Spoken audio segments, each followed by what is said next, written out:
بسم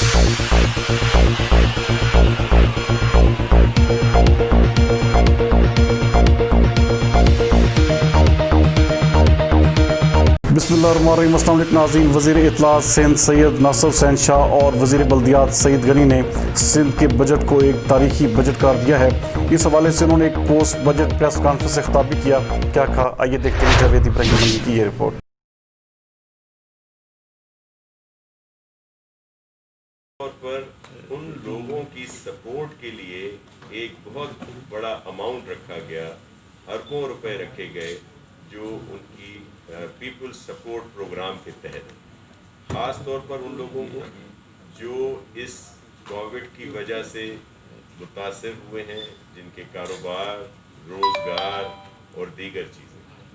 اسی لیے اگر آپ وہ علاقے جہاں پہ کاروبار متاثر ہوا ہے تو 5 ارب روپے مسائل انشاءاللہ تعالیٰ ہم مل کے حل کریں گے، لیکن جو بھارت کی ایما پر کراچی کے اندر حرکتیں کی گئی ہیں، بھارت کے پیسے کو استعمال کر کے یہاں جو کچھ کیا گیا ہے اس کا جواب لیں آپ ان سے۔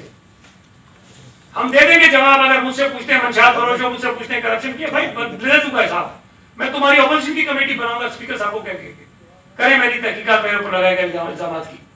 لیکن اس طرح جان نہیں چھوٹے گی آپ کی کہ بھارت سے پیسے لے کے یہاں دہشت گردیاں ہوتی رہی، یہاں قتل و غارت گری ہوتی رہی، اور آپ محمد انور کے اس بیان کی کسی نے مذمت نہیں کی ہے۔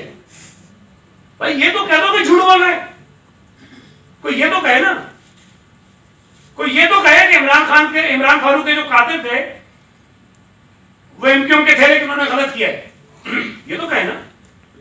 ولی بابر کو مارنے والے کہیں کہ ہاں ایم کیو ایم کے تھے لیکن انہوں نے غلط کیا ہے۔ یہ بار دہرایا کہ میں نے نہیں کہا، اس وقت میں محمد انور کی بات کر رہا ہوں۔ اس نے جو کہا ہے، محمد انور جو نمبر 2 ایم کیو ایم کا تھا، جو کہتے ہیں کہ الطاف حسین کو بھی وہی چلاتا تھا، مجھے نہیں پتا، ان کو زیادہ پتا ہوگا، اس نے جو کچھ کہا کہ میں بھارتی سفارتکاروں سے پیسے لے کر پارٹی کو دیتا تھا اور مجھے پارٹی کا حکم تھا کہ یہ کرو، اس کی وضاحت ان کو دینی چاہیے کہ نہیں دینی چاہیے؟ اس کی بات میں نے کہی ہے کہ سندھ حکومت جس کا ایم کیو ایم حصہ نہیں ہے وہ کراچی کے شہریوں کے لیے کیا کیا کچھ کر رہی ہے، تو ایم کیو ایم کی سیاست ختم، ان کی دکانداری ختم ہو جائے گی۔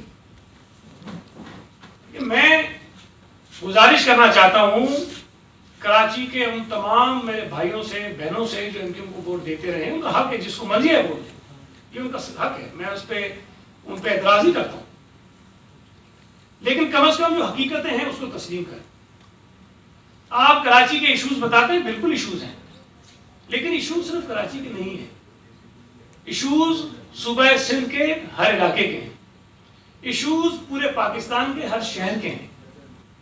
یا تو یہ ہو نا کہ صوبہ سندھ میں باقی تمام شہروں کے لوگوں کے ایشوز ختم ہو گئے ہوں، سب کے مسائل حل ہو گئے ہوں، تو پھر آپ کہیں گے کہ سب کے لوگ ہیں کراچی کے نہیں، آپ کریں، بالکل جائز بات ہے۔ پورے پاکستان کے تمام شہروں کے مسائل ختم ہو گئے ہوں، کراچی میں لوگوں کو پرابلم ہو، آپ کہیں گے کہ کراچی اکیلا ہے جو اس مسائل کا شکار ہے، آپ کریں۔